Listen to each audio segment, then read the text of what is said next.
Wayfair, kind of came up after the earnings, make new high here, over 20% gain, and then we start to pull back. And this pullback was quite severe because it even undercut the previous low here. But right now we are bouncing very strong on Friday, and that despite Thursday's big drop here on higher volume. So the fast recovery is always a good sign, because you it's kind of an expectation breaker. So that's what I like about this chart right now. Next we have XPEL here.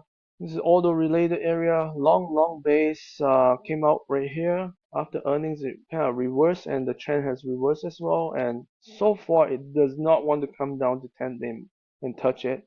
And every time it just bounced. And Friday we saw a really strong movement here by over 5%. Planet Fitness, this one also been on a long-term downtrend, and then after earnings it shows some sign of life, huge gap up here. Then we see some volatility following the market in general, and we pull back down there.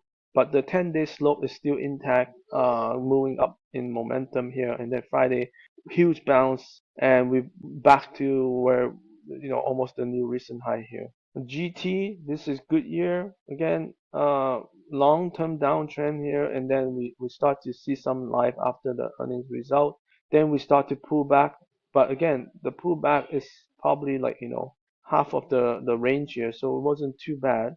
But then we start to bounce again off the 10-day right there. So we close pretty much near the highs here. 810, 816 was the previous high. So we'll see. Yeah, it looks pretty good.